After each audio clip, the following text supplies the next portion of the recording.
Bwana jamaa, leo tunataka tuonyeshe kitu cha maajabu Bundacho ndani kabisa hapa. Tuko hapa leo tunaonyesha kitu cha maajabu, na huyo jamaa hapo mwenye mnamuona ndo atatueleza ndani zaidi. Bwana, huo mti hapo ambao uko hapo mbele yako ni mti gani huo? Huo ni mnazi, alafu minazi ni mingi, lakini kuna mnazi ambao uko na tagaa, yani katika hii pwani nzima yani. Kuna mnazi mmoja tu ambao wapatikana Bundacho Chonyi, ambao ni huu hapa. Kwa hivyo hapa kwenye tuko ni Bundacho Chonyi. Bundacho Chonyi hapo wapatikana Bundacho, yani sehemu ya Bundacho unaona. Ndio kunapatikana huu mnazi peke yake. Uko na tagaa. Sasa nataka niwaonyeshe venye huko yani. Tuonyeshe. Wasurushe kamera waone. Venye ambavyo napanda pia nawaonyesha.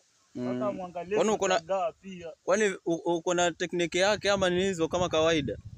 Uko na tekniki yake, waweza panda kutumia hizi mashimo ambazo ziliwekwa, ama waweza panda tayari hivyo. Haya, tuonyeshe. Sasa naonyesha, wasurushe kamera waone. Napata.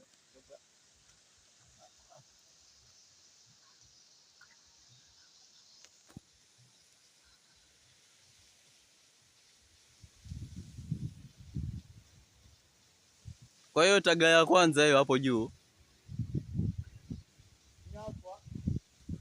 Hapa taga ya kwanza.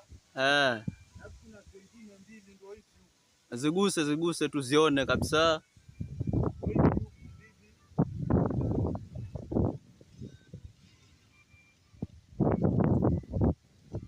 Hizo.